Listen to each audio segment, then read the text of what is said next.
Alors Enzo, quand tu repenses au petit garçon de Coudekerque-Branche qui commence le foot, quelle image te revient en premier? Je pense à un petit garçon qui prenait beaucoup de plaisir, qui aimait ce qu'il faisait, qui jouait au foot avec des amis, qui adorait ça, qui attendait le week-end pour jouer. Je pense vraiment que c'était un plaisir fou. Le foot, c'est vraiment ce que j'aime. Est-ce que tu te souviens de la première fois où tu t'es dit « je veux en faire mon métier » ?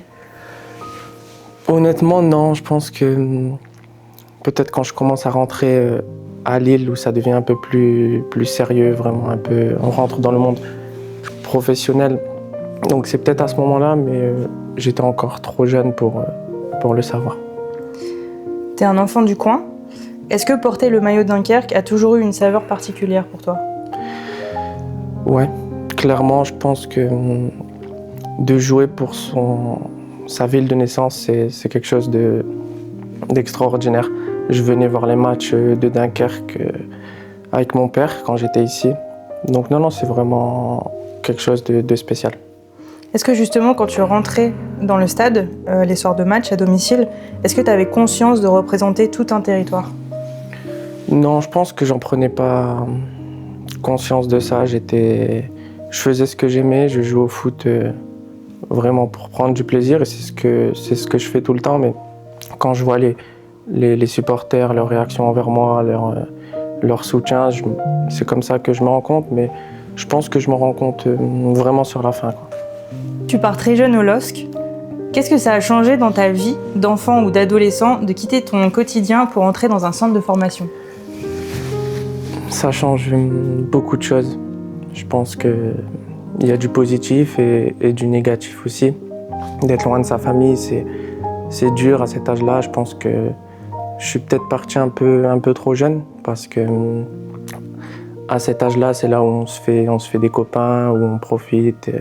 On prend beaucoup de plaisir en jouant au foot et de rentrer très jeune dans un club pro, c'est compliqué parce qu'il y a la concurrence, il y a tout ça, on doit se battre chaque année et puis on pense vraiment qu'au foot, donc de créer des relations, d'avoir des amis. Moi, je me souviens que j'ai dû lâcher tous mes copains de primaire et de revenir 10 ans après, c'est toujours compliqué.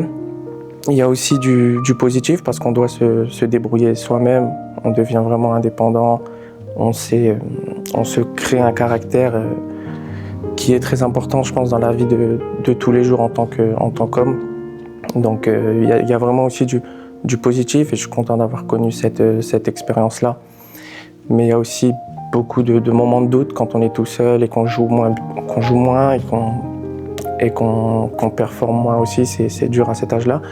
Et chaque fin de saison, de se dire que ça peut être la dernière, de décevoir sa famille, de décevoir toutes les personnes qui font des sacrifices pour toi et qui croient en toi. Donc c'est vraiment dur de commencer très jeune dans un club pro.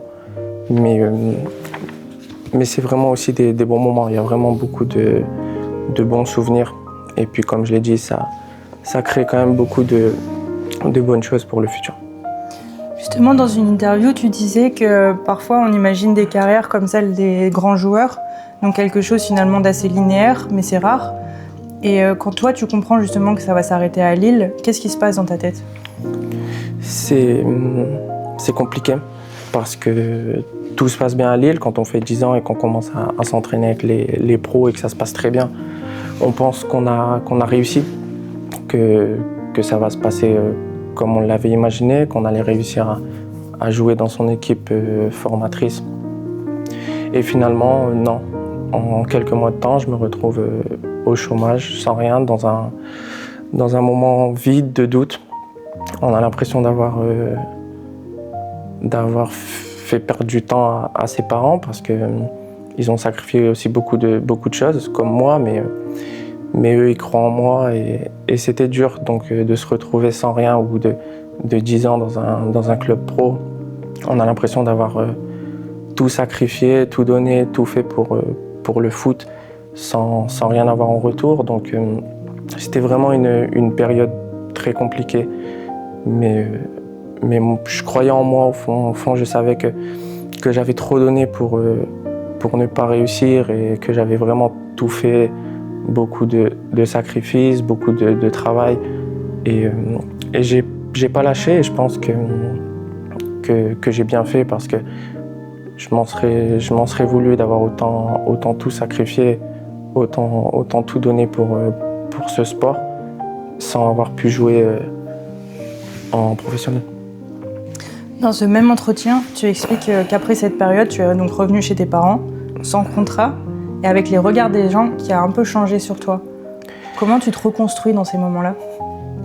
C'est dur parce que comme je l'ai dit, on a l'impression d'avoir déçu beaucoup de personnes parce que quand tu pars en club pro à 10 ans, tout le monde te regarde différemment parce que ce soit la famille ou les copains d'école, t'es un peu pas la star, mais on te voit différemment des autres, donc t'as aussi ce rôle et puis moi je me mettais j'avais l'impression qu'il y avait quand même beaucoup d'attentes, même si ma famille me le faisait jamais sentir, mais quand ils viennent toujours te voir au match, quand au repas de famille, c'est souvent autour du foot, donc de revenir 10 ans après et de plus vraiment avoir de sujets de conversation parce que c'est simplement où est-ce que tu vas te trouver dans 2-3 mois et t'as aucune réponse à leur donner. Qu'est-ce que tu vas faire de ta vie?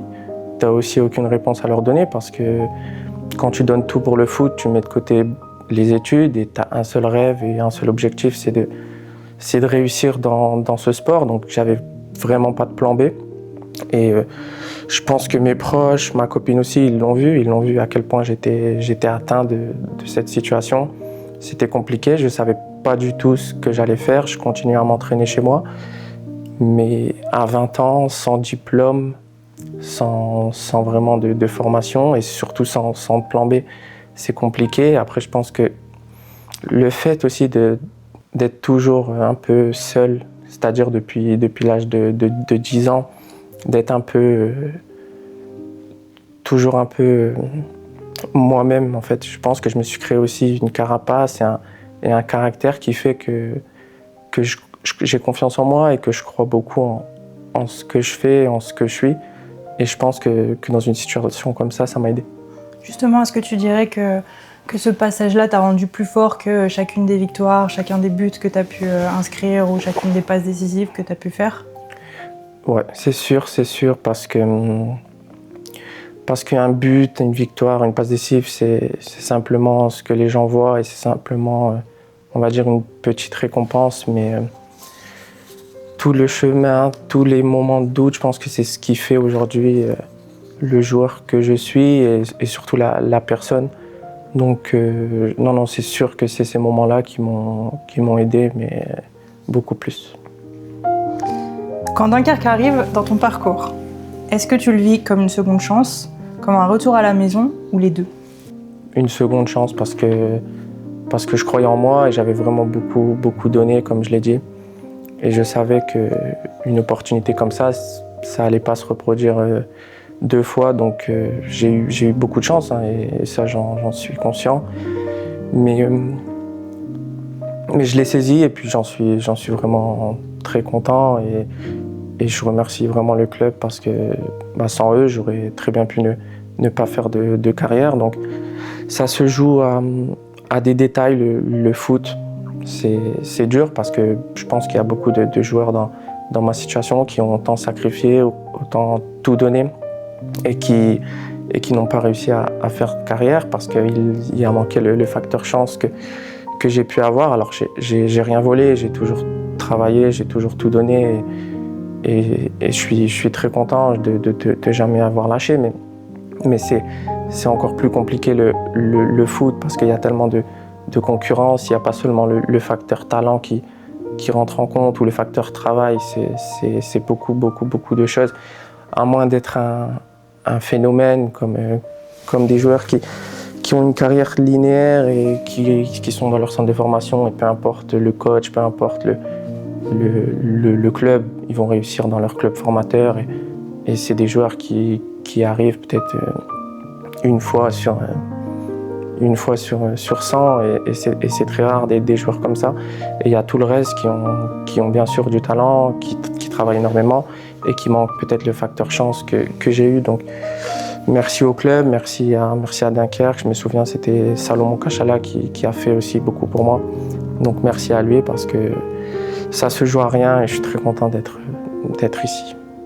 Et donc du coup, Salomon vient te chercher, tu signes ton premier contrat pro à Dunkerque, tu touches ton rêve finalement du bout des doigts. Est-ce que tu te souviens de ce moment-là, du moment de ta signature?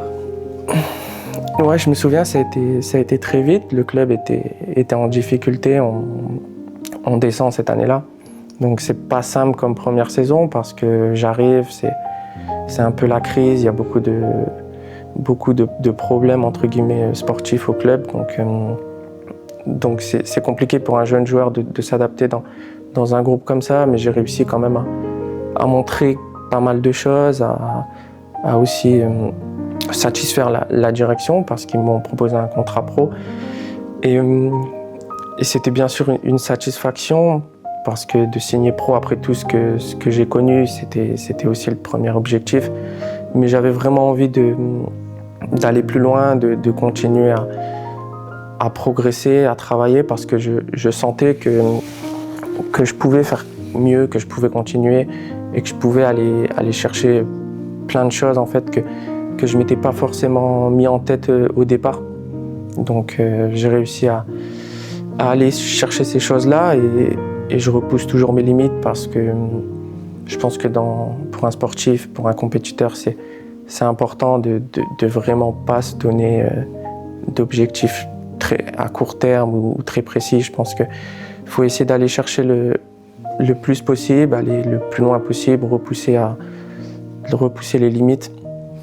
Et puis on verra où je serai dans 10 ans, mais j'essaie vraiment pas de me fixer d'objectifs, j'essaie vraiment de continuer à tout donner, à progresser. Et puis je sais que j'aurais très bien pu ne pas être footballeur et j'ai eu cette chance-là, que bien sûr j'ai saisie. Mais donc c'est compliqué de me donner des limites. Franchement, je prends vraiment surtout beaucoup de plaisir dans ce que je fais. Je vis de ma passion, je vis un rêve, honnêtement.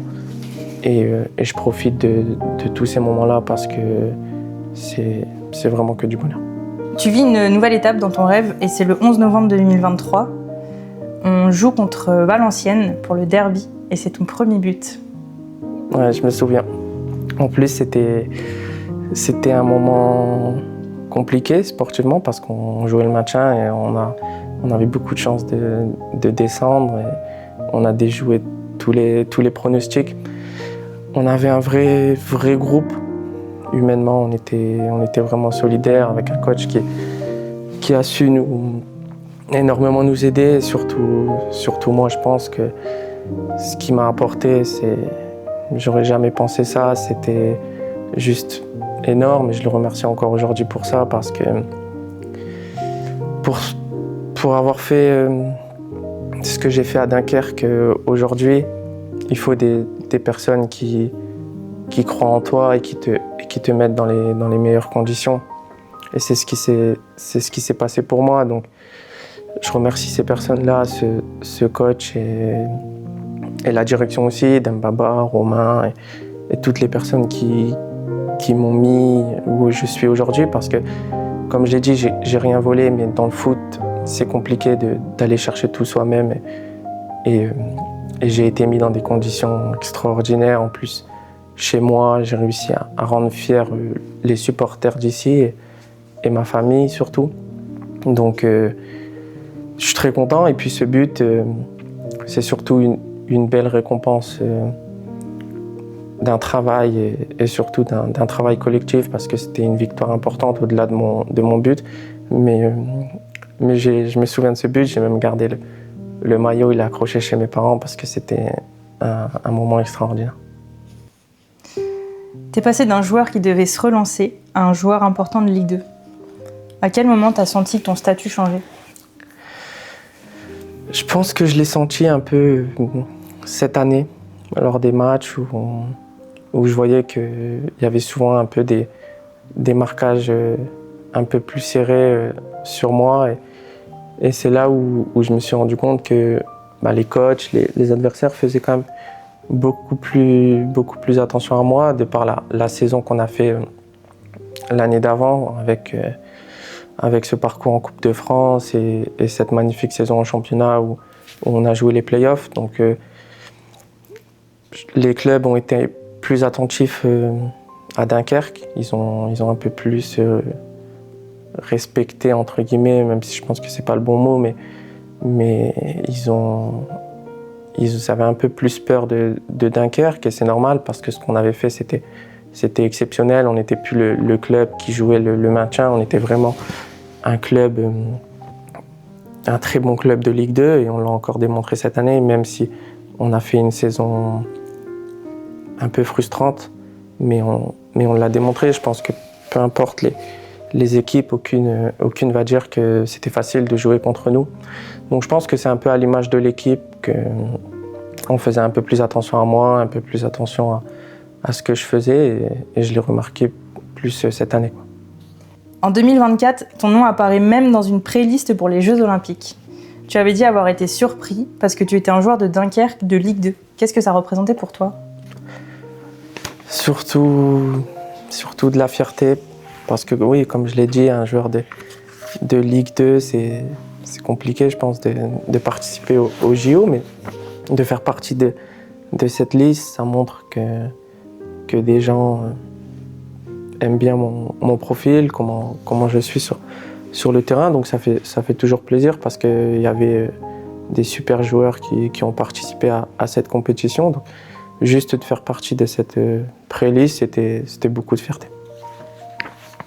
Et ensuite, par plusieurs médias, cette saison, donc en 2025-2026, tu es décrit comme l'un des joueurs les plus décisifs de Ligue 2, avec un rôle important sur, mais aussi en dehors du terrain.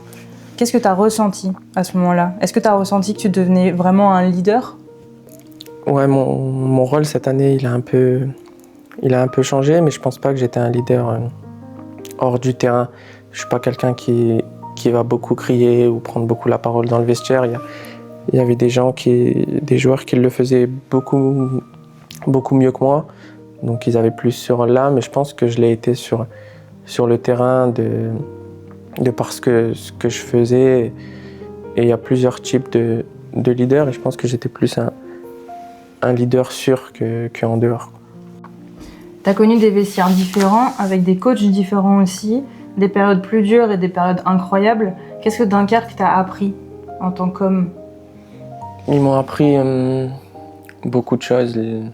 Le travail collectif, c'est important dans le monde professionnel de tirer dans le même sens, d'être unis, parce que j'ai vécu un peu les deux côtés. Donc un groupe un peu plus compliqué où on est malheureusement descendu, et des groupes justement extraordinaires dans le vestiaire où on a créé des choses incroyables ensemble. Donc dans le monde professionnel, dans le monde adulte, c'est vraiment important d'avoir un vestiaire soudé, uni, et s'il y a aussi cet aspect plus copain que coéquipier, c'est une grande chose en plus. Est-ce qu'il y a une personne au club, parmi les éducateurs, un dirigeant, un salarié, un bénévole ou un coéquipier, à qui tu aimerais dire merci particulièrement ? Il y a eu quand même beaucoup de personnes qui m'ont aidé, que ce soit à mon arrivée et après. Par exemple, je pense à Arnaud Balijon qui m'a aussi pris plus comme un petit frère, et qui m'a beaucoup appris dans le monde professionnel, et il a été très important pour moi. Et des joueurs aussi comme Gaëtan l'an passé, où on avait vraiment un lien fort. Et plus récemment, Alec. Il y a eu aussi Thomas qui est arrivé un peu plus tard, mais Alec, on a partagé vraiment des moments plus qu'un coéquipier. C'était vraiment un ami, et ça le restera, du moins de mon côté. Je pense qu'une relation comme ça, c'est une relation particulière, et c'est pas tout le temps qu'on arrive à trouver ça et à créer ça, mais ça s'est fait vraiment naturellement avec lui et je le remercie pour tous les moments qu'on a partagés, lui et moi. Et j'espère qu'il y en aura encore plein d'autres. En tout cas, je lui souhaite vraiment que du bien, que du bonheur, que ce soit sportivement ou même dans sa vie de famille et d'homme. Donc merci à eux, merci à lui et merci à toutes les personnes que j'ai rencontrées et qui m'ont beaucoup aidé, beaucoup apporté. Enzo, dès 2022, tu remerciais déjà les supporters d'être venus nombreux en disant que leur soutien vous avait beaucoup aidé à domicile. Avec le recul, qu'est-ce qu'ils ont représenté dans ton aventure ici? Ils ont représenté beaucoup de choses.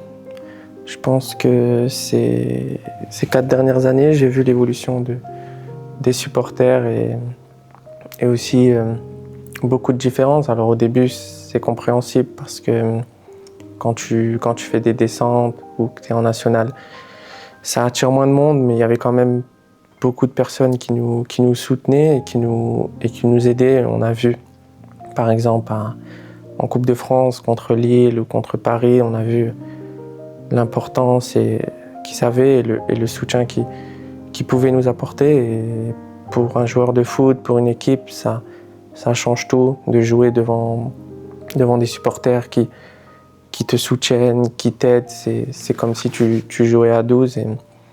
Et j'ai vu aussi cette évolution-là du club parce que le club a beaucoup évolué, les supporters aussi. Donc je suis vraiment très content, très heureux de tout ça, de toute cette évolution, que ce soit le sportif et aussi tous les à côté. Et je les remercierai jamais assez pour ce qu'ils m'ont apporté, ce qu'ils m'ont donné, parce que même quand j'ai débuté, je me suis toujours senti chez moi, toujours senti apprécié et à ma place.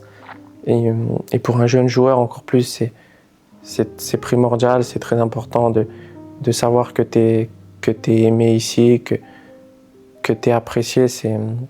Ça te libère un peu d'un poids et tu fais des choses encore meilleures. Donc, je les remercie pour ça. Quand tu étais sur le terrain, est-ce qu'il y a eu un chant, une ambiance, une image de tribune qui te revient, quelque chose qui t'a marqué pendant toutes tes années ici? Ouais, je pense que c'est contre Lille, sur le but de Kai. Je pense que c'était le moment avec les supporters le plus fort. Enzo, est-ce que humainement, il y a des rencontres aussi qui t'ont marqué dans ton parcours? Ouais, il y a eu plein de belles rencontres, des joueurs qui étaient des coéquipiers et qui sont devenus des amis avec qui j'ai encore beaucoup de contacts et je les suis dans leur parcours et ça me fait plaisir d'être encore en contact avec eux, de parler aussi des moments qu'on a vécus. Quand on est plus jeune, c'est compliqué de trouver des personnes avec qui vraiment s'attacher parce qu'on a tous le même rêve et on sait que les places sont limitées et qu'il y a beaucoup de changements dans les effectifs d'une année à l'autre et c'est compliqué de créer des liens dans ces conditions. Mais dans le monde adulte, c'est différent, on partage le même objectif et c'est comme ça aussi qu'on crée des liens. Et durant mes 4 saisons à Dunkerque, j'ai rencontré des personnes extraordinaires qui sont devenues des amis et c'est aussi une superbe réussite pour moi.